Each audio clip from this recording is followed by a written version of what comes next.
Hello and welcome to the Ice Guys. This is the show that takes you into the world of the National Hockey League. Every game, every day, from a betting perspective.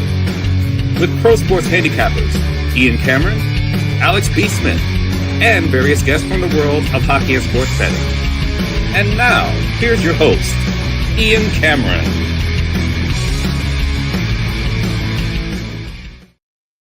Welcome to the Ice Guys, Friday, November the 29th. Ian Cameron and Alex B. Smith. We hope you survived your Thanksgiving feast. We hope you survived the turkey and the tryptophan after the fact, but you're here with us, means you must have. But we are back after the day off yesterday for U.S. Thanksgiving, the day off for the NHL. Obviously, there were no games yesterday, and we have a huge slate, 14 games on this Black Friday NHL card. Tons of day games. In fact, of the 14 games, 10 of them are afternoon games. Only 4 of them are night games. So excited to break these down here on this Friday. We're going to get into it in just a minute quickly because it's a huge slate. But we do have to touch a little bit on Wednesday and just how incredible it was and it doesn't sound like it was just me or Alex that had just a phenomenal Wednesday of betting results with the NHL card. It was also a lot of our viewing and listening audience. I see Bailey in the chat posting a huge result for him. And it's great to see the whole community having one hell of a night on Wednesday, the final NHL day before Thanksgiving. It was incredible. Big underdogs were hitting.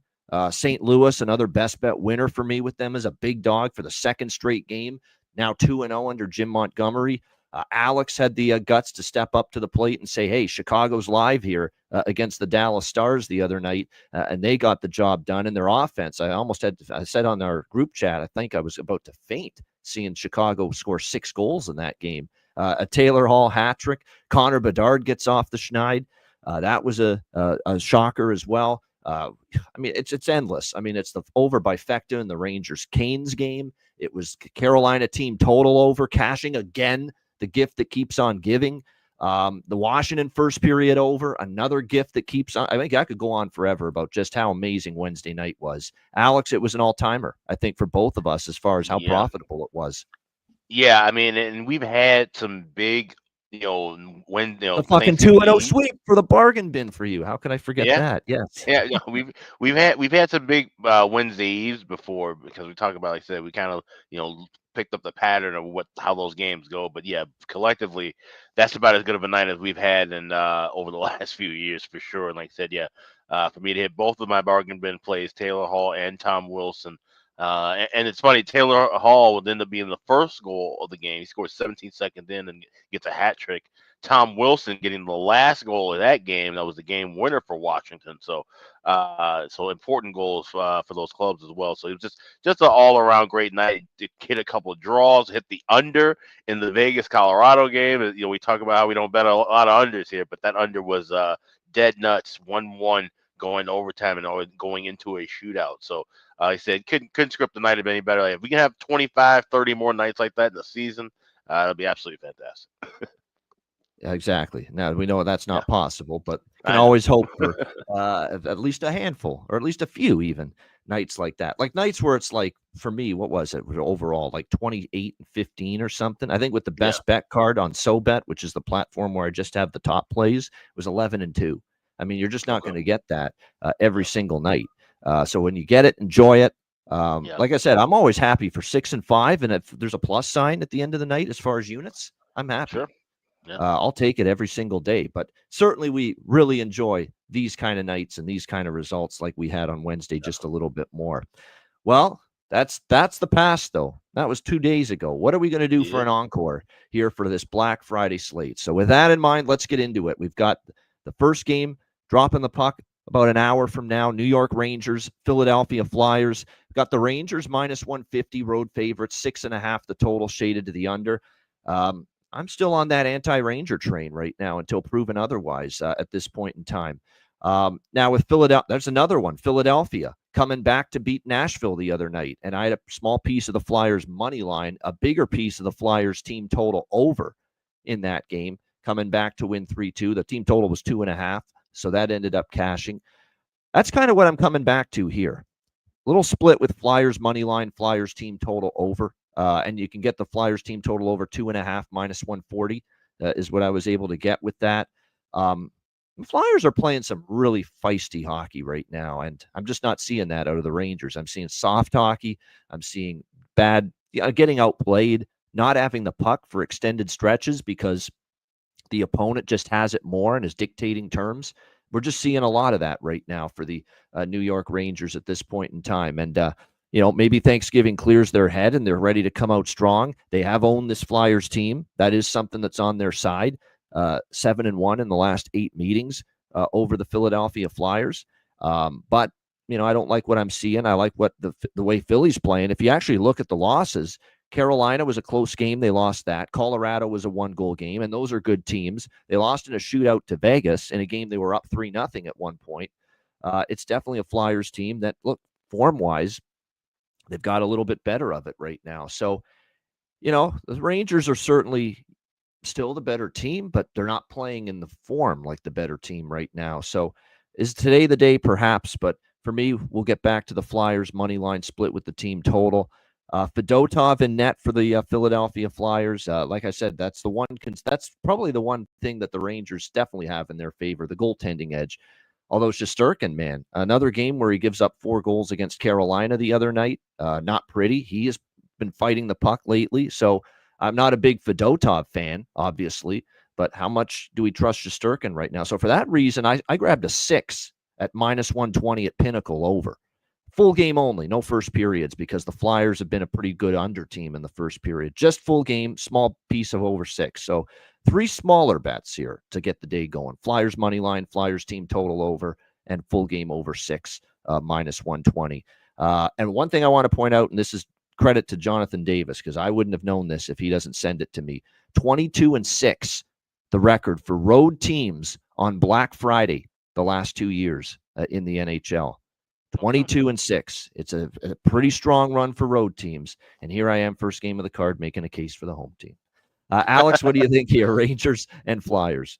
Yeah, and a home dog no less. I think favorites have a high trend with that as well. But this is definitely a game where I like the draw, and it's predicated on either we see 2 things here. Either we see Fedotov and Shesterkin respectively get their shit together in net, and they play a kind of lower, slower game, which we tend to see during the day. Both these teams are familiar with playing early start time, so shouldn't be an issue there. Or the struggles continue, and we see goals going both ways, and this thing finds itself in overtime, tied at 4, tied at 5. So at plus 370, I grabbed the draw here.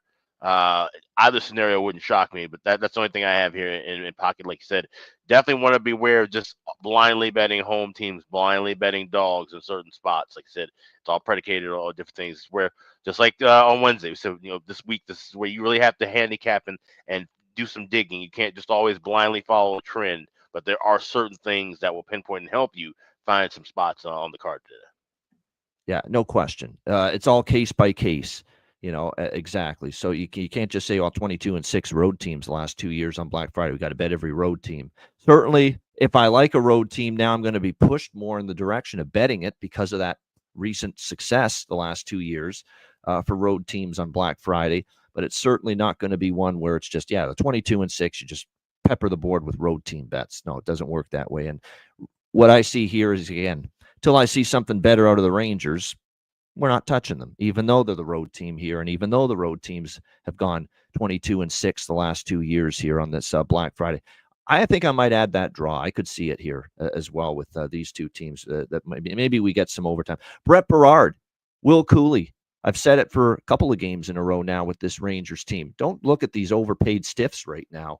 Zibanejad and Panarin and Kreider and these guys that are just not playing well, not playing up to their capabilities right now. Look at some of the young guys that have they've been the guys that have been carrying the mantle here for the Rangers during these struggles the last few games.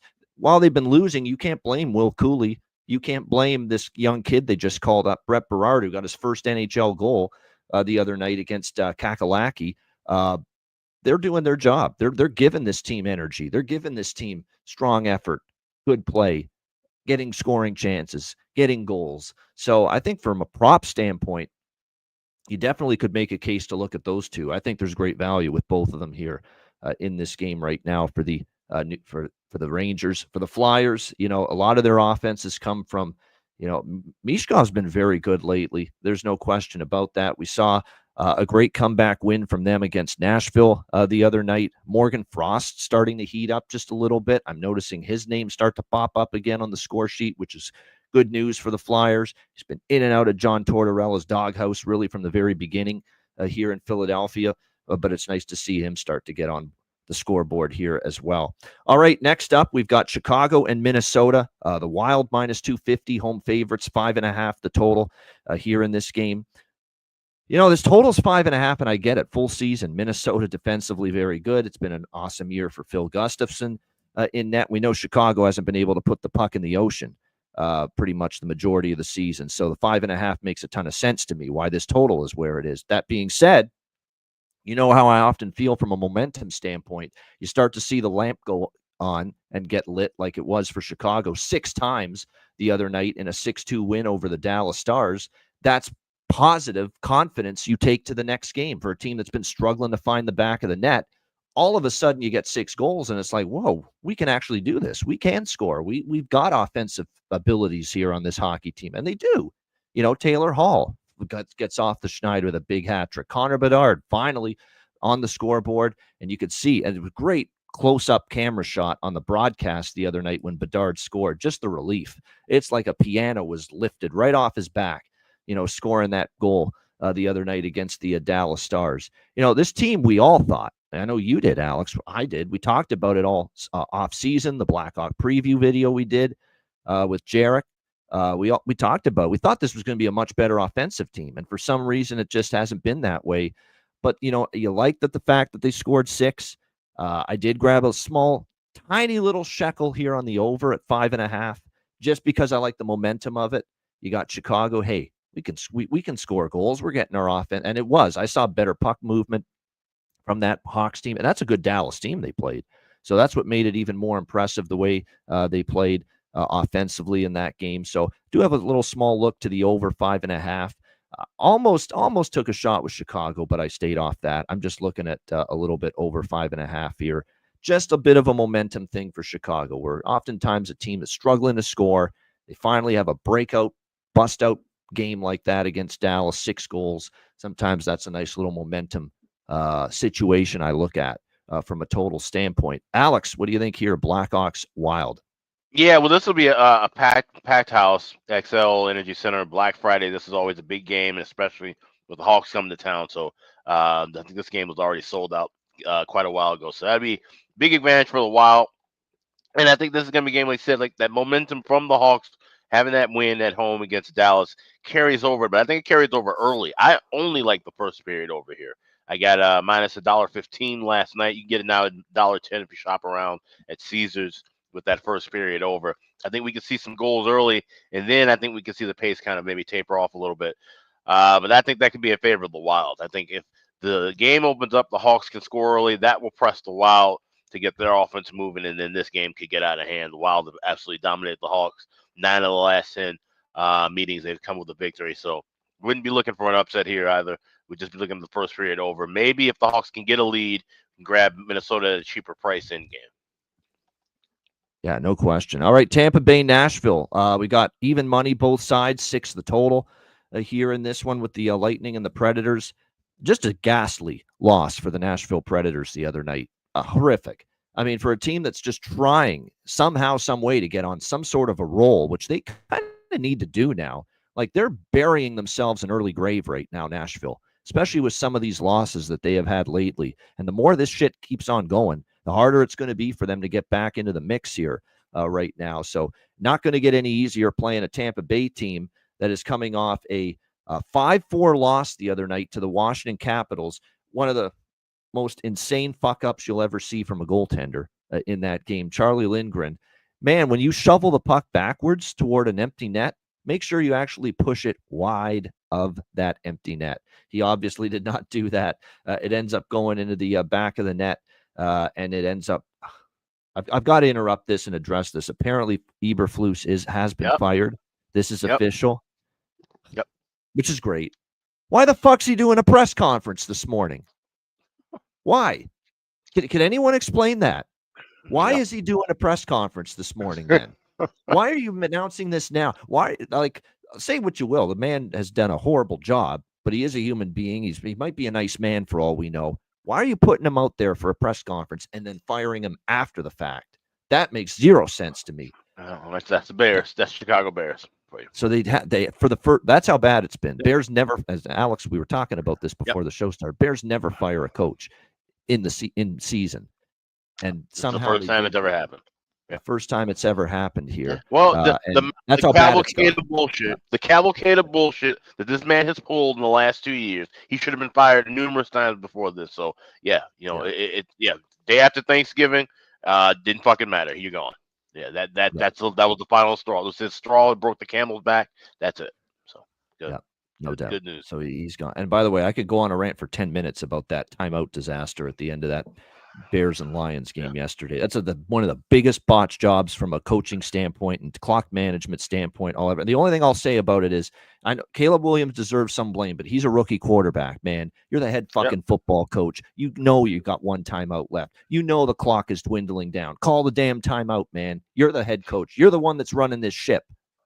And he never did. Cost me the over in that game, if you're wondering why I'm pissed. Although I did have the Bears team total over, and I thought that was dead at halftime. Thankfully, that cashed at least. But that's another story, and that's another sport. Back to hockey here at Tampa Bay and Nashville. You look at this game. Look, I could only back the Lightning right now. With what I'm seeing out of Nashville, it's just very, very difficult to trust this group right now. I'm just waiting on goaltending right now to be confirmed on both sides. We do have the number ones projected, Saros and Vasilevsky, to be the starters here in this game. But I'm telling you what, it's just a difficult ask right now with this Nashville Predators team to trust them here. It's been, to be honest with you, their defensive game hasn't been sharp at times. We know they've seen some of the guys they brought in, especially Marchessault. He's really had a hard time getting going. But their defensive game has not been great. I don't think their goaltending's been good. I know Saros has been nowhere near as good as we've seen in the past. 3-7 now in their last 10 games. Tampa off a loss is not usually something I want to bet against either, and they're going to be frustrated dropping that game 5-4 to the Capitals the other night. Fact remains, though, the one concern I do have is Tampa's road record. This was an issue we had with them last year, where on the road they were such a much different team, worse team than they were at home. And here we are again this year so far. They're 7-4 at Amalie Arena in Tampa, just 4-6 on the road. So, but either way for me, I could only look at this Tampa side. Nashville's in a bad way right now, in my opinion. What do you think here, Alex? Tampa Bay, Nashville. Yeah, a slight lean to Tampa, but like I said, got to wait for goalie confirmations because obviously when you're talking about a potential matchup of two of the best goalies in the league, you want to make sure it's both of those guys. These numbers would be certainly flopping around if there's any of the backups involved. So we'll just wait for that. But more than likely, we'll have Tampa money line in pocket, maybe a little bit smaller of a play. It could be a draw candidate too, because I definitely think this is going to be and it's a good point. Tampa plays Toronto tomorrow. This could be a Johansson start. So I will get in on the over, and probably over by Fecta if it's Johansson, quite honestly, with Lightning. And actually, the Nashville first period over did cash the other night against Philly. Yeah, and we see maybe a battle of backups. I would definitely be looking for it over. But that you'd have to grab fast. That number would probably move from 6 to 6.5. But both backups go. Yeah, we just can't move on move on it yet until we see exactly lineups and starting goaltenders at this point in time. All right, next up we've got Vancouver and Buffalo. Vancouver Canucks -115, slight road favorites here, 5.5 being the total here in this game. Afternoon affair in Buffalo. This road trip continues for Vancouver. They lose 5-4 to the Pittsburgh Penguins the other night. It was one of those deals where they didn't play as tight defensively as they have played often on the road this year, but they still outshot the Penguins 29-23. There were times where they carried the play. It was really a porous effort from Shilovs and net. Shilovs was just not very good that night, and that's something that Rick Tocchet just finally addressed head on after the game, saying you just got to keep working through it. Like, we know there's talent there. We know what he's capable of doing. We saw it last year, but right now he's fighting it right now.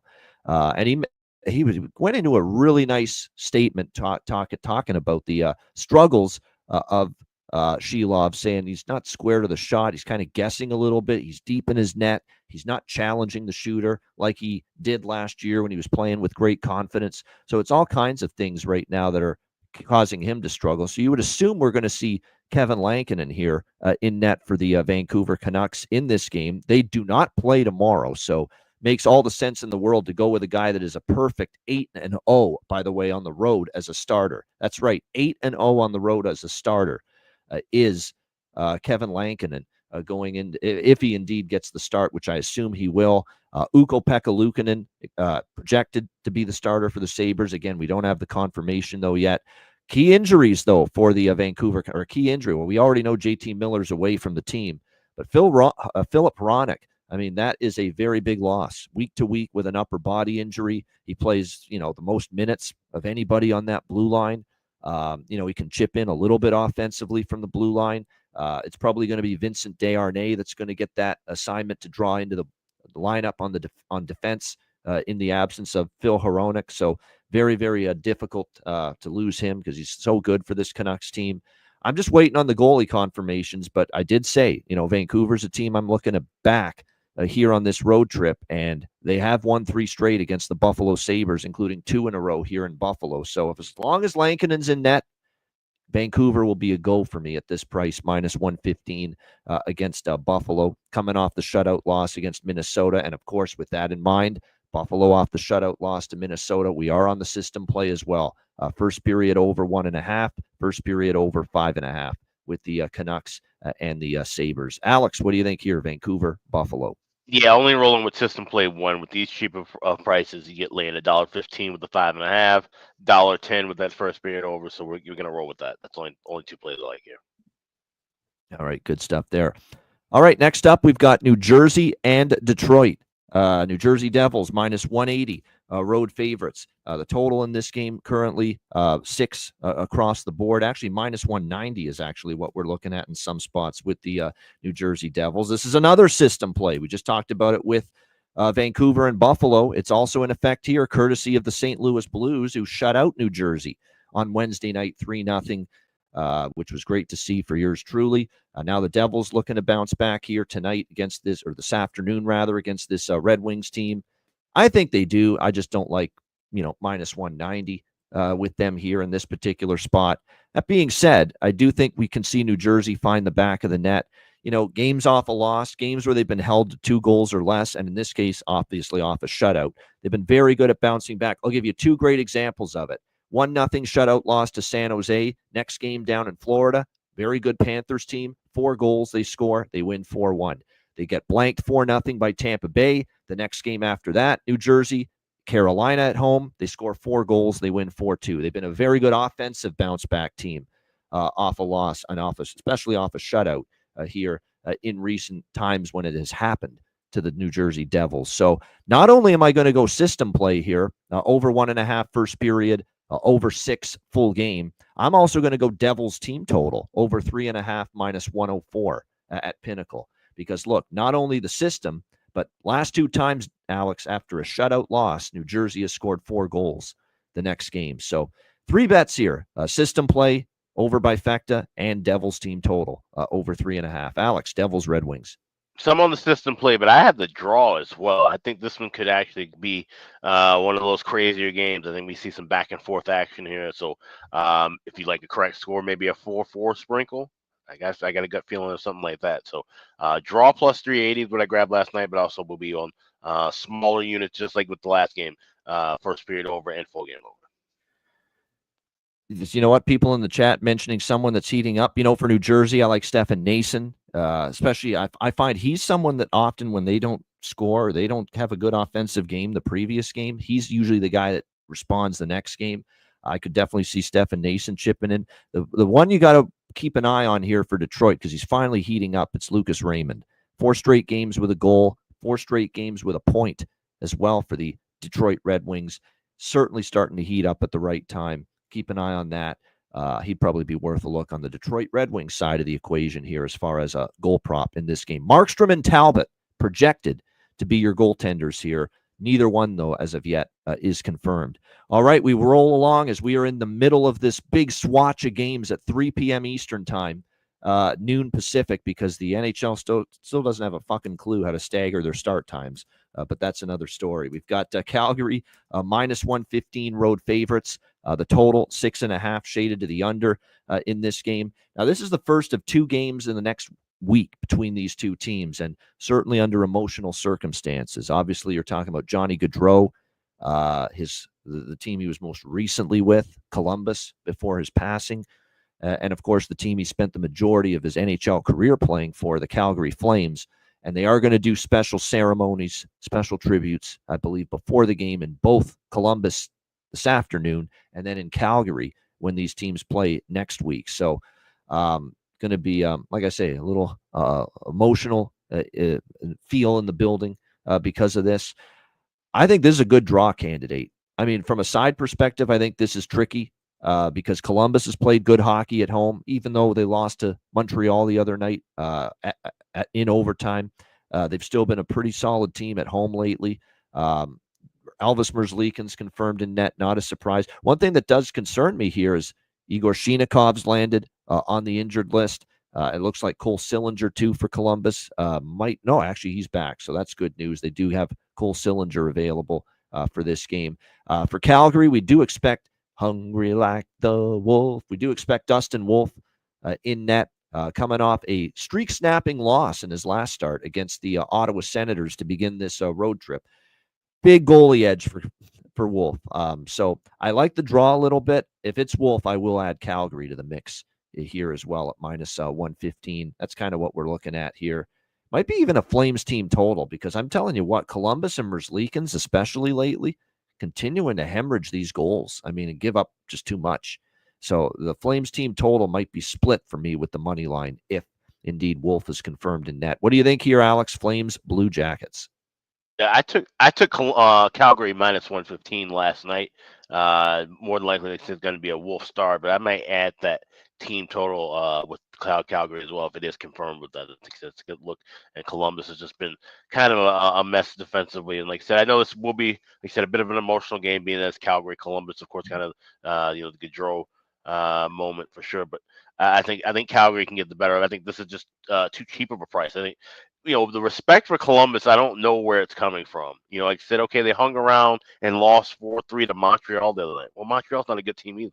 Well, they did beat Tampa and Carolina at home, but there were circumstances. Yeah. Carolina, tough spot, Spencer Martin in net. Tampa, tough spot, Johansson in net that night. Right, and then and that's what I'm saying. And then all of a sudden we went to making them minus 180, 190 against Montreal, and then now they're picking them against Calgary's arguably the second best team in the Western Conference right now.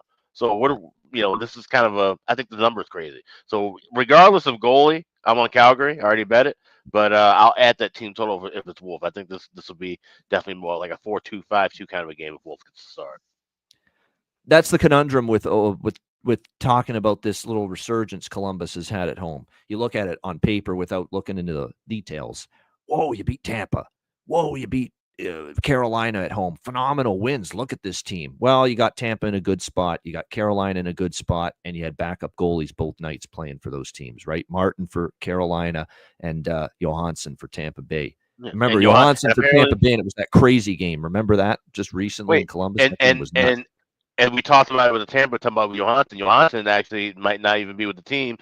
Tompkins got recalled, so that might have been the game that broke him and ended his tenure with Tampa Bay. So why are we rushing to all of a sudden make Columbus this team that's capable of beating anybody in the league right now? They're not. Yeah. Well, I like them offensively. I just don't like them defensively. And again, we're still having issues with our guy, Elvis. Like I said, Elvis needs a change of scenery. And I don't know if that's going to be the fix, but he is not going to become a good goalie in this market, with this organization. No. He needs a change of scene. And I'm not even guaranteeing that he's going to be a good goalie elswer, but at least it gives him a puncher's chance. His first full season somewhere else, we'll see him get back to how he looked at the beginning of his career. We've been saying this for 2 years now. So yeah. But it is what it is. Like that building, too, with the fucking cannons going off. You don't think that's PTSD written all over it with going back to Kiv Lennox and the fireworks tragedy? Come on. I mean, Columbus still hasn't rectified that. It's insane. It's absolutely absurd. I commend them. Everything they've done with Gaudreau and honoring him after his tragic passing has been spot on. It's been beautiful. It's been terrific. but they've got to address that too. There's no way that you should be shooting cannons when you've got this goalie on your team, especially when he's playing, when he's had this traumatic incident involving fireworks, which make a similar boom sound, loud sound like that. It's nonsensical. But Yeah. we've talked about that enough. It's obviously not going to change.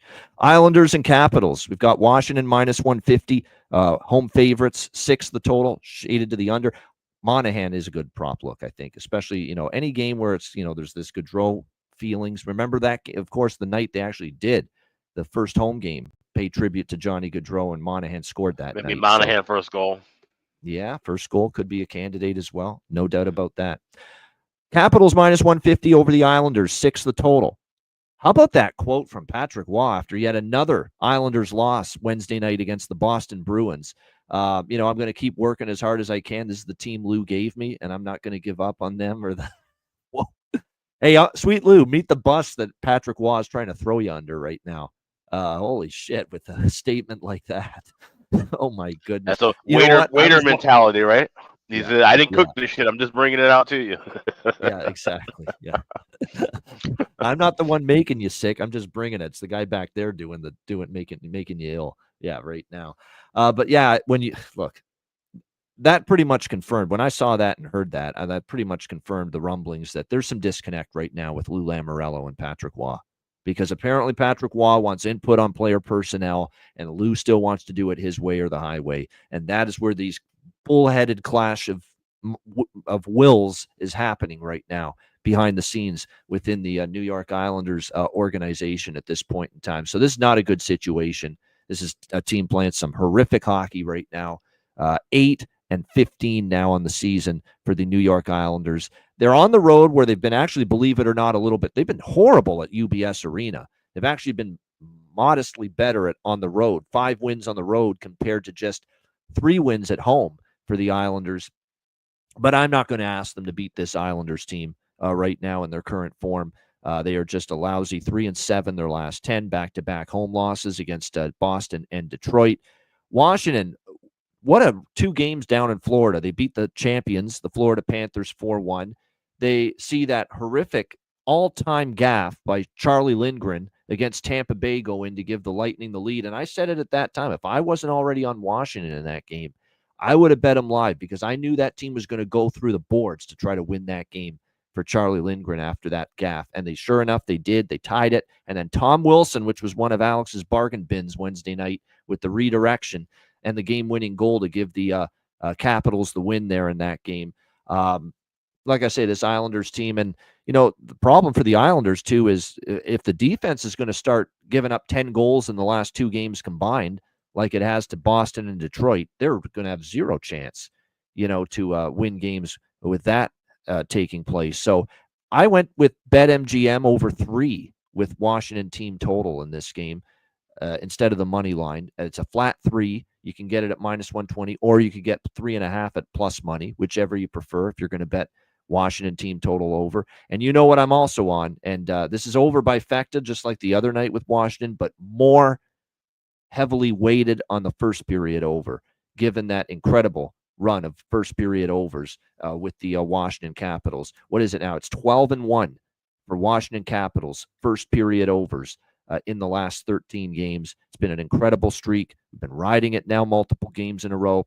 And as I always say, if it ain't broke, don't fix it. So that's my favorite bet in the whole game, is that one, first period over, Islanders and Caps. And I have a feeling Alex is going to sing that from that same prayer book. Absolutely. Yeah, that's the only play I have. Because of how bad the Islanders are, and like I said, now with things kind of potentially being up in arms with Lou and Pat fighting, which didn't we predict that as soon as Patrick Waugh was named Islanders coach last year? We figured this would happen. Those are some strong personalities, those 2 guys. Yeah. Whereas they're stubborn. They're almost like, hey, we want to do it our way. They're both like that. And so when you get them collaborating and they're not on the same pages, what you get? Yeah. So the Islanders might be it's pick and choose with them now. You just can't blindly go with that, because it's better teams could get the best of them, and I think Washington certainly is a better club right now. So laying 150, don't need to do that. We don't even need to grab regulation plus 110. Let's just go with the first period over, something that we know has been tried and true with the Caps. Like you said, 12 of the last 13 cashing in.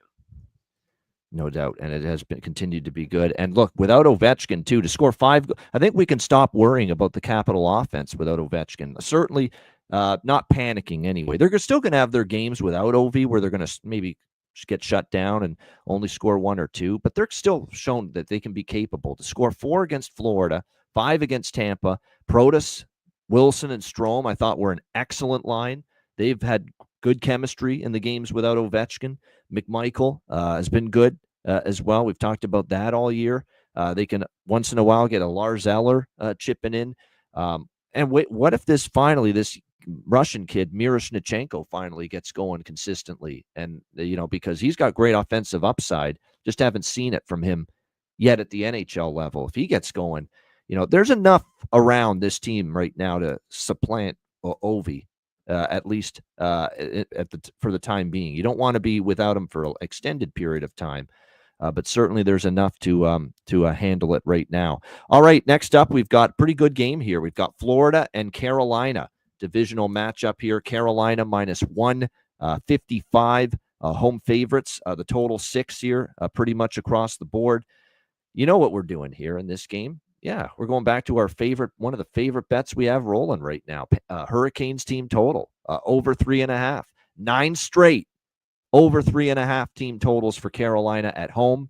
What is it now? I've lost track. 16-2, I believe. It's either 15-2 or 16-2 in the last 18 games. Yes, yeah. I thought 16-2 as well. It is. I think it's 16-2, last 18 games, where Carolina has cashed their team total over 3.5. They've scored 4 goals or more, 16 of their last 18 games. It's been a remarkable run for this team. And look, the great thing about Carolina right now is you just bet their team total over 3.5. Who gives a shit at that point if they win or lose the hockey game? Because we've actually seen some of these instances where they've gone over their team total that they've lost the game 5-4 or they've lost the game 6-5. And that's because right now, defensively, that's not so much they're struggling, but they know they've got injuries in between the pipes. They know they've got, obviously, Kochetkov and Anderson on the shelf. Martin and Peretz are guys that, they know they've got to try to score more goals. It's that simple, with the way their goaltending situation is. So they're opening up the game more than they typically do. And as a result, because of the goaltending injuries, they're opening up the game. And because of that, you're seeing their games start to go over the total as well. Carolina, 3 straight overs, 9, 10, and 7 total goals in the last 3 Carolina games against the Jackets, the Stars, and the Rangers. Florida, you figured it was going to be a matter of time. 4-game losing streak. They're not going to lose indefinitely. They're too good of a hockey team. And obviously the 5-1 win they had against the Toronto Maple Leafs. They will be looking to show that was not a one-off, and look, Paul Maurice finally lit up this team and said, hey, that's enough of this nonsense. We got to get our game back. He bag skated them before that Toronto game, and that was definitely a better Florida Panthers performance in that game. So I'm going to try to get myself in a situation here where give me that Columbus Carolina score tonight where it's 5-4 for the opponent. Because I'm also on the that's right. I'm also on the Panthers here. Plus 135 in this spot. I like the momentum side of it, the struggles, the response. This is a coach they've been around quite a long time now, Paul Maurice. And you wonder if the bag skate shit is going to still work with all the shit that's gone down and all the success and the back-to-back years to the final, winning the Stanley Cup. You still wonder if you go back to the well, Alex, with the bag skate when you've been coaching this core group, if they still respond to it positively and play a good game, and they did. So that's a great sign for the Panthers. And this, to me, why I'm on Florida here is even though I'm on the Canes team total over, this is a very, very concerning defensive group right now because they're trying to open things up. And obviously we don't have faith or confidence night to night with Spencer Martin right now in net. So for me, this is also Florida money line plus 135. This is Carolina team total over, and this is over by Fecta for me in this game as well. We're riding that along until it stops cashing as well, because we have seen, again, Carolina's an over team at the moment, in my opinion. They're trying to score more. They know they're more of a liability defensively, and especially in net with the goaltending situation. So, yeah, Florida money line, Carolina team total over by Fecta. it's a crazy way to approach this game. It's a unique way to approach this game, but I think it could go 3-1 or 4-0 with those 4 bets. Alex, what do you think here? Panthers, Hurricanes. Yeah, I think you might have talked me into grabbing some Panthers money line. I'm already on that team total with the Hurricanes. I grabbed plus 120 with 3.5, and I grabbed over 6 last night. You can get that now. I think it's cheapest $1.05, $1.10. So definitely want to shop around for anything in the pick'em range with that. But yeah, I could definitely see this one being kind of a back and forth game, and the Panthers finding a way to win it. Like you said, so plus 135. I'll add a little bit of that, but I'm heavier on Carolina team total and the full game over. Yeah. And it's only a 6. Keep that in mind. And it's 6 shaded to the under. So we're still seeing, Carolina being priced like normal.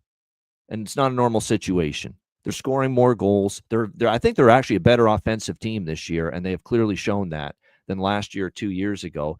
And defensively, they're opening the game up now because they're trying to score more to help their goaltending situation out and give them, run support, if you will. And they're playing an over pace and more of an over style right now. So that's what makes this total, I think, at 6, especially with it at even money. Like, you don't even have to lay a price with it.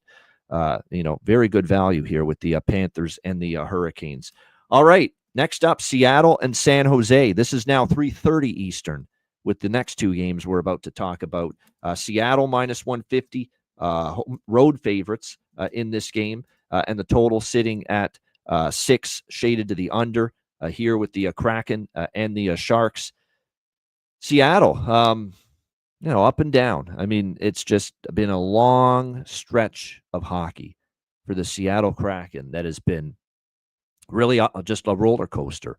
They have the 4 straight wins on the homestand, right? Vegas, Columbus, Chicago, New York Islanders. Then since then, they've gone 2-3. They lose to the Rangers, beat Nashville, shut them out, lose to LA. They beat Anaheim in the first game of the home and home against the Ducks, and then they dropped the second game at home against Anaheim 5-2. So it's just really, really difficult to pin down this Seattle team. They are off a loss, though, and oftentimes when they are off a loss, I don't look to bet against Seattle. Let's put it that way. But will I bet on them here, minus 150 on the road? Yeah, probably not.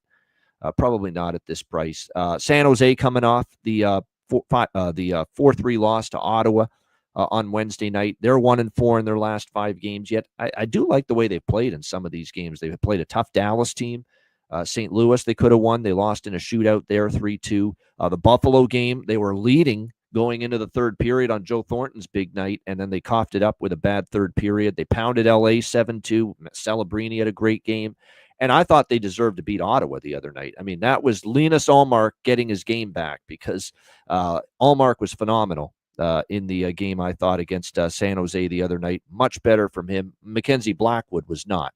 Blackwood shitting in the dead of night. I haven't been able to sing that as much lately because he's been pretty good, but suddenly 4 goals on 11 shots is horrific for Blackwood in that game. We'll see if he can bounce back. Well, we won't see if he can bounce back, because returning off the IR, Vitek Vanacek is back and confirmed to start in net here for the San Jose Sharks. Joey Decord projected for Seattle, but not confirmed here yet in this game. Vanacek last played 13 days ago, and he was, and then that's when he got the injury. He struggled. 2-6, 3.36 goals against average, .899 save percentage this year for Vanacek. So this is over by Fecta for me. San Jose's been trending first period over as of late to begin with. I'm tacking on the full game over as well. So that's it for me here, just over by Fecta. Seattle, San Jose. Alex, what do you think here? Kraken, Sharks. Not a big game. There's a couple of games I'm not liking anything at all. This is one that's a pass for me. That's nothing wrong with that on a huge-ass slate like this. All right, next game also 3:30 Eastern. Los Angeles Kings, Anaheim Ducks, LA minus 225, road favorites. The total sitting at pretty much around, what are we looking at here? 5.5 shaded to the over here in this game. So I said going into that Wednesday show, we know we have ourselves one hell of a system play if LA beats Winnipeg Wednesday night with this betting on a team after losing to San Jose, which is now 6-1, by the way, on the season. After LA gets the job done, bounces back from losing to San Jose and gets the victory against the Winnipeg Jets, the team that's been one of the best teams in the NHL here in the early part of the season. We've got Luke Ostostal projected in net. We do have some injuries for Anaheim, and they're mounting, unfortunately. They're already without Brock McGinn, Cam Fowler, Robbie Fabry, all on IR, and now Leo Carlson, the first-round pick from last year. He now, upper body injury, missed the game against Seattle, questionable for this game this afternoon against the LA Kings. So for a team with not a lot of depth, you don't love to see the injuries mount. We'll see if LA can continue to, string wins together. It was obviously a good situation. They certainly showed when San Jose beats them, they bring that collective effort. They got to show they can bring it collectively consistently now, because what's LA's problem right now? Stringing wins together. They beat Minnesota, they lose to Vancouver. They beat Columbus, they lose to Calgary. They beat Detroit, they get shut out by Buffalo. They beat Seattle, they get blown out by San Jose. So that's been the path. The Kings off a win have been dreadful here of late, which is why I want no part of them at this price, minus 225. Not to mention, we've got Portillo's Fresh Foods, that great food chain in the States. Eric Portillo here, likely to get the start in net for the LA Kings, called up from Ontario, California, of course, of the American Hockey League. We'll see how he fares here in this one, but this would be his NHL debut. He has not played an NHL game, not started in an NHL game. It's always dicey with these guys because this is a goalie that, I'm not convinced or confident in him, but a lot of times players rally around him, play a tight defensive game, try to get things rolling and try to get him a win. So that does concern me about this game. The only thing I bet here is first period over, and only first period over, just because of the Anaheim run with the first period overs, which I believe is now 9-1 or 10-1 with Anaheim first period overs. 10-1, yeah, in their last 11 games. So that's it for me here. Just that first period over. At the price, I could only take Anaheim because I want no part of LA off a win in this price range. Not a chance. Alex, what do you think here? Kings, Ducks.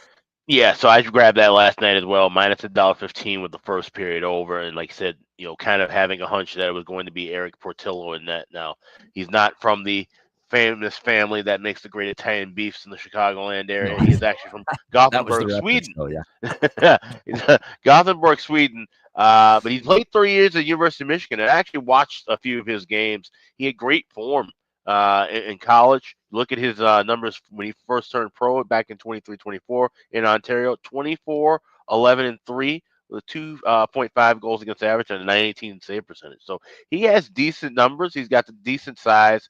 The Kings are high on him. That seems to be part of the reason why they really haven't rushed out to grab any quality goaltending in their entire pipeline. They did sign him to a 3-year deal.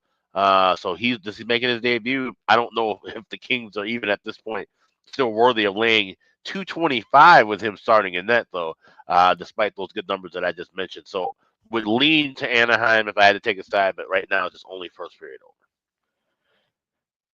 Yeah, I think at this price, the more I look at it, the more I think for a few shekels, a few bucks, we got it. I'm going to put a little something on Anaheim at this number. I think this number is just a little nuts, especially with LA. Look, LA hasn't won 2 in a row in a very long time. We're talking multiple weeks now since the LA Kings have won 2 straight games. So that's not something you want to see when you're laying minus 225, or at least looking to lay minus 225 with a particular team. Okay, the next 4 games, starting with this one, Pittsburgh and Boston, are at night. These are the 4 night games here on this Black Friday. This is not only a night game, it's the first of a TNT doubleheader, Penguins and Bruins. Boston minus 170, home favorites. The total sitting at 6 in this one. Pretty much across the board. We'll see how this one plays out. Bruins, how about them the other night with the offensive explosion? Of course, they were in the system play the other night. Boston against the New York Islanders, coming off the shutout loss to Vancouver, where Lankinen stole the game. And the goals they probably could have scored against Vancouver, they unloaded them on the New York Islanders in that 6-3 win on Wednesday night. And now they'll face Pittsburgh. Pittsburgh 5-4 win against Vancouver. I definitely think this could be an over. And at 5.5, I'm tempted to take a shot with this over 5.5, Penguins and Bruins. And oddly enough, with these two teams, 4 straight meetings have had at least 6 goals. 4-3, 6-5, 5-1, 6-4. The final scores of the last 4 meetings between the Penguins and the Bruins. Boston still is tricky to trust offensively, but I like that, again, they had a breakout game against the Islanders and scored 6, and they should be able to score at least a few here against this Pittsburgh team, which I still think is horrific defensively, as we've talked about all year, and still giving up, even in the Vancouver game. Vancouver almost came back and beat them because the defense just can't hold a lead. They're that bad. They're that sketchy in their own end. Nedeljkovic projected for Pittsburgh in net, already confirmed to be Jeremy Swayman for the Boston Bruins. So I don't want Boston at this price, and I know I don't want Pittsburgh, so it's a pass on the side for sure, but I am interested in over 5.5 here. Alex, Penguins, Bruins. There we go. Yeah, this is one where I'm leaning toward the draw, if anything, but not. Like I said, it's just hard to back overs with Boston right now, and especially even in these TNT games. This is something where we normally would see Boston. Oh, in these national spots, they would kind of step up and cash first period overs. That was kind of often the trend with them. That hasn't been the case here either. So, I'll have a little bit of the draw, but I'll mostly be watching this game, looking for some live betting opportunities. Yeah, well, that's exactly it. Boston. Look, Boston's only got the one loss under Joe Sacco. They're 3-1 since the coaching change, and the one loss is probably a game they could have and should have won against Vancouver because they badly outplayed the Canucks, and Lankinen was just Kevin Lankinen was like Kirk McLean in his prime right there the other night for the Vancouver Canucks. So, like I said, they've actually played pretty solid under Sacco. I could only look Boston. I just don't like the price. So when that's the case on a big card like this, you move on. I do like the over. Tell you what, if you like Boston and trust them to win the game, and you trust their offense, which I know can be difficult, but the reason I kind of like the over is because if they can't score 3 or 4 goals against Pittsburgh, who the hell can they score 3-4 goals against, right? We know the offense is tricky to trust here for this Boston Bruins. If they can't score 3-4 goals against this Pittsburgh Civ defense, when are they going to score 3-4 goals consistently as a hockey team? That's the way I see it. All right, next up, we've got Winnipeg and Vegas. This should be a good matchup here in the Friday night slate. We've got Winnipeg minus 115 road favorites. The total 6 pretty much across the board here in this game. You've got Vegas coming back home. Very, very long road trip for this Golden Knights team. No question. Not a great spot for them. They lost 2-1 in a shootout to Colorado. It's a great game, though, from Adin Hill in a losing cause. I thought that was the best I've seen out of Adin Hill. It reminded me of Adin Hill of 2023 Stanley Cup playoffs and the run to the Stanley Cup that year, the way he played against Colorado. That was what it reminded me of. He was just laser sharp. He was focused. He was great. He was on top of things. Tough loss for him, but he played well in that loss to Colorado. It was a pretty solid road trip overall. 5 games. They went 3-2. Back home. We'll see how they fare. Winnipeg off a loss is not something I'm looking to bet against. That being said, they have lost 2 in a row, at least one point in time. We'll see how this one plays out. But, this is not a spot I'm looking at, certainly not looking at Vegas and not looking to bet against Winnipeg. So I lean Winnipeg. But I don't love it for some reason. I don't know why. It just feels like Winnipeg is very soon, I think, going to go on a skid. I do think that. But they have been good off a loss. I lean that way. I just don't love it here for this game with the Golden Knights because I do think maybe a little bump in the road and some adversity could be on the way at some point for the Jets. You're just not going to coast and play at a 18-5 clip for your next 23 games like you have for the first 23 games. And that's what I'm getting at here with Winnipeg. What do you think here, Alex? Winnipeg, Vegas. Yeah, this is my last draw on the board. I got this at plus 340 yesterday, which is still available at BetMGM. FanDuel's right at the line of plus 300, so shop around. Like I said, MGM's having some better prices lately with these draw plays rather than FanDuel. Yeah, the draw here, I could see it. The draw here in this one could be a close affair. Vegas, by the way, I do want to point something out. Vegas did sweep all 3 regular season meetings last year between these two teams. 5-3, 5-2, and 4-1 victories over the Winnipeg Jets last year. We'll see if that carries over here into tonight's matchup. All right, next up, this is the second TNT game on this Black Friday night. We've got Colorado and Dallas, which should be a really good hockey game here. Playoff rematch. Of course, these teams played in the second round last year. Dallas got the better of Colorado in that series. Minus 130 home favorites, 6.5 the total here in this game. Certainly Dallas in, I think, a decent spot here. You've got them off that debacle against Chicago, and that's what it was. And look, a large part of it was, they didn't play great in front of the goalie at times, but goalie didn't have a good night. That was easily Casey DeSmith's worst night, probably as a starting goalie for the Dallas Stars. So we'll see if they bounce back here. It's a Georgiev versus Ottinger matchup. There are some injuries for both teams. Still, Ross Colton just came back, and he's on the IR again. Or actually, it's not Colton. Miles Wood, I should say, just came back. Now on the IR again. Colton's still out. Drouin out again for Colorado. And then for Dallas, Rope Hintz obviously did not play the other night against Chicago, but he is back tonight. Looks like he's been upgraded to in for Dallas, which is huge, obviously. And Logan Stankoven, in his first full season this year in the NHL, he will miss this game due to an undisclosed injury. And you're taking a guy that's got 4 goals, 11 and 11 assists out of the lineup here for this Dallas team. That being said, I'm on Dallas here, minus 130. This is one game where I'm not interested in the playoff revenge narrative. Dallas is not going to be happy after that Chicago game. They're back home. Ottinger in net. I think after a couple of games that are going to be very, very, disheartening for them. Not thrilled with blowing the third period lead against Carolina. That's another thing, too. The Carolina 5-1 third period to beat Dallas preceded that Chicago game. So you got that rough third period that turned into a loss against Carolina on top of the bad game they played in the Windy City the other night. And I think you get Dallas's A game tonight. And if they bring their A game, they win this game because still think they're the better of these two teams. Certainly the better goalie. Dallas minus 130 for me. Alex, what do you think here? Avs, Stars. Yeah, I grabbed Dallas minus 125 before we got on there. It was available. I'm still available at FanDuel, but anything with Dallas here, I like the spot. And we talked about it. I mentioned it when we talked off air after Tuesday's show when we were talking about with Dallas and Chicago Wednesday. And I said, I like Chicago on that spot if it was DeSmith. And I said, if the Hawks win that game, I like Dallas to come back to beat Colorado. So I'm following the line with that. So Dallas minus 125, minus 130. That's a play for me. All right, there we go. Good stuff indeed with that.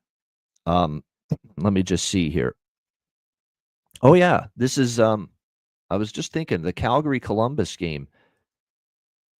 The Calgary-Columbus game is that losing to Montreal angle because Columbus lost to Montreal the other night. Yep, it is. That's that other angle that Jonathan mentioned to me. That angle's been strong, too, losing to Montreal. San Jose East is what he called it. It's exactly it. You lose to Montreal, you're following it up, and you're. Well, I'm on Calgary, so I mean, it is a thing. It's a pattern, but yeah. I knew I forgot to mention that with that Calgary club. Just popped in my head all of a sudden. Yeah, that was after losing to Montreal. I think teams are like 5-1, 6-1 in that spot too after losing to Montreal in their previous. No, that's Columbus. Sorry, that would support Columbus. Yeah, I still support Columbus. So, I don't. Yeah, I still don't like Columbus in that spot, but that is the angle there with that. If for those of you trying to make a case for Columbus in that game. All right, there we go. Next up, final game now of this Friday slate. Edmonton versus Utah. We've got Edmonton minus 165 road favorites. The total in this game sitting at looks like 6.5, shaded to the under here with the Oilers taking on the Utah Hockey Club. When I look at this game here, Oilers and Utah Hockey Club, the first thing that stands out is I know Utah in particular, when you look at their schedule pre-Thanksgiving, all the fucking amount of time they were on the road, it was a lot of road games and road travel, especially out east, Boston, Pittsburgh, Toronto, and Montreal. You're back home for the first time. We'll see how they fare here in this game against the Edmonton Oilers. Edmonton, who had lost 3 of 4 prior to beating down the struggling New York Rangers 6-2.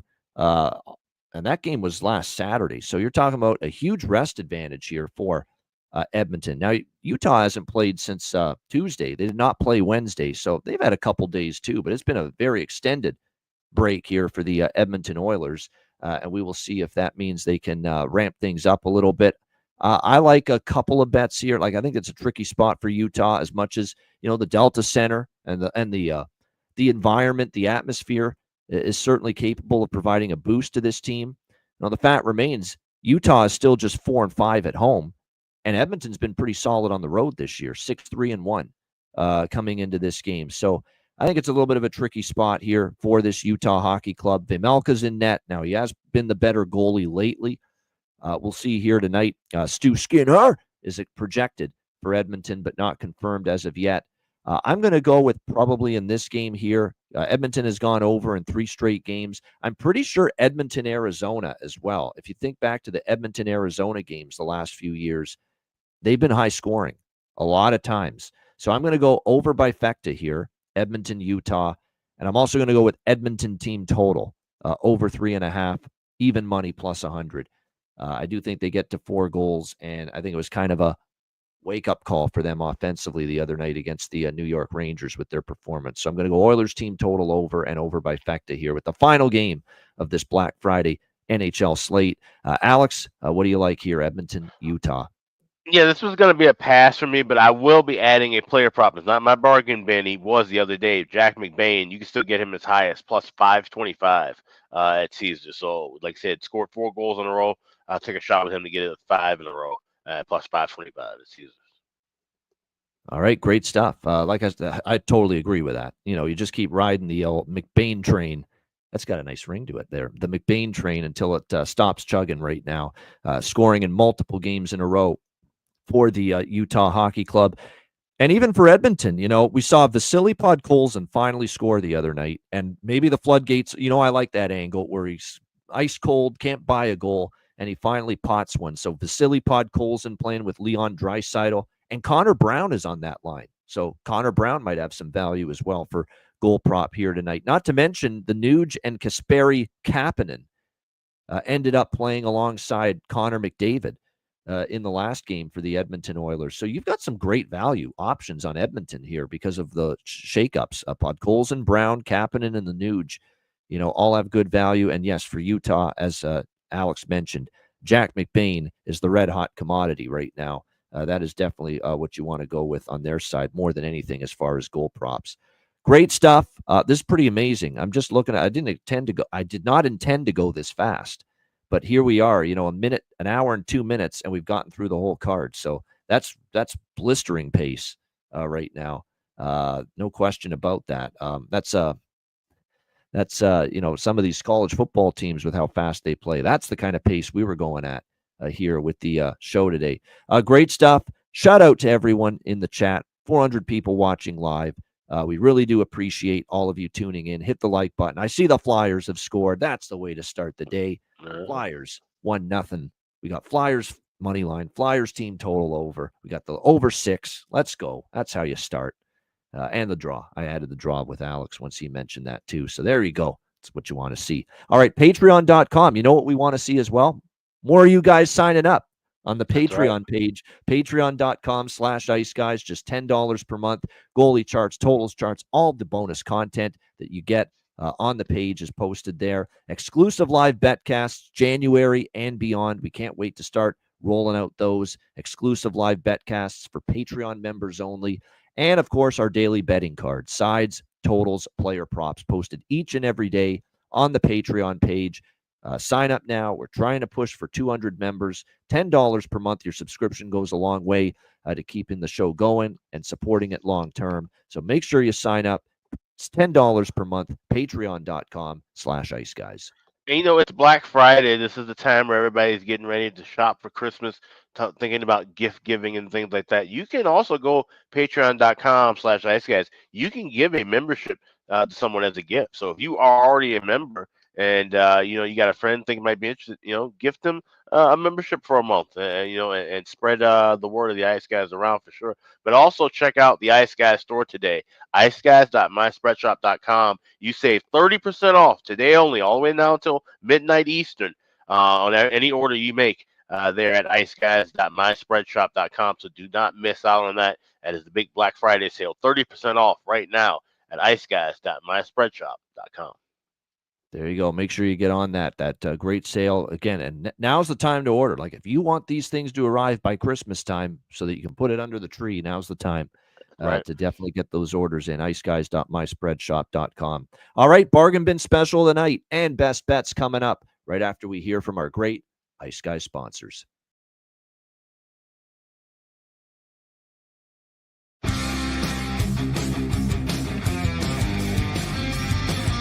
Support for the Ice Guys podcast is provided by Boston Hemp Incorporated, Manscaped, Power Play Sportsbook, Raise Your Game, Tailgaters Social, and a big thank you to all that subscribe to the Ice Guys Patreon page.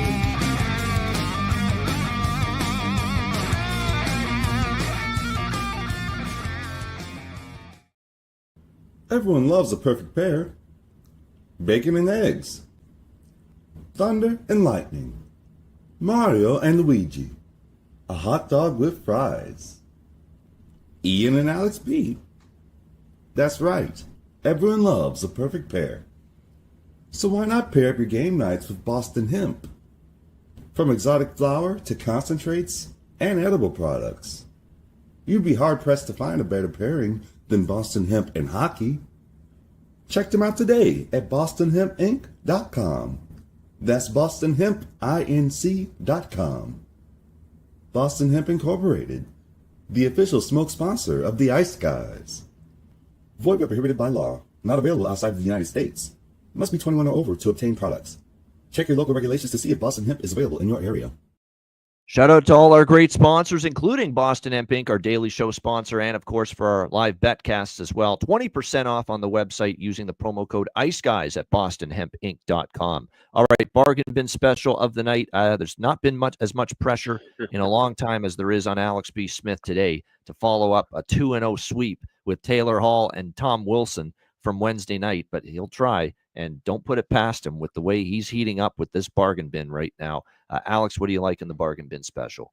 I don't want to make it a habit of playing two of these at a time, but I do like two again today, and it's because they're involved in the same game. I like Sean Monahan to get the first goal of the game in Columbus against Calgary, as we mentioned. That's going to be a bit emotional against his old team, and obviously the two clubs that represented Johnny Gaudreau's NHL career. I think he could get on the board early. Plus 1,800 at FanDuel, I grabbed that. But I like Connor Zary anytime goal. Plus 340 also available at FanDuel for Calgary. I like Calgary to win that game, of course.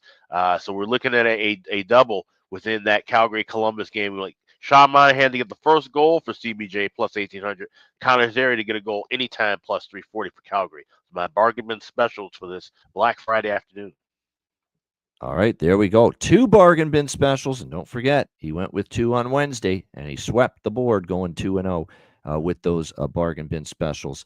My bargain bin special of the night, I'm going to go to someone here that I think it can be streaky, and as in someone that, especially now with the coaching change, we've seen him moved up to the top line for this team, and we saw him score the other night. And he was actually someone that at times last year carried the mail offensively for the Boston Bruins.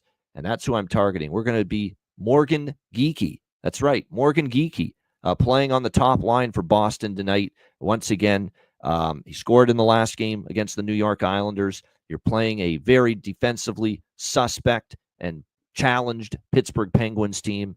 So let's go Morgan Geekie, Boston Bruins, plus 470. Great price for someone playing on the top line. Morgan Geekie, Boston Bruins for my bargain bin special of the night. All right, best bets. Alex, what do you like here for best bet? We got to ride with the hottest trend right now. That is the Washington Capitals' first period over. 12 of the last 13 have come through. You're laying $1.15 today with them against the New York Islanders. Go Caps, Isles. First period over 1.5, minus 115. My Friday best bet. There you go. Islanders Capitals over 1.5 first period. Best bet for Alex B. Smith. My best bet, let's take advantage of this New Jersey-Detroit game. I think it goes over 6. I think I'm going to go with the Devil. No, you know what? I'll go Devils team total. I really like this Devils team total over 3.5. I think it's good. 4 goals they have scored each of the last 2 games following a shutout loss.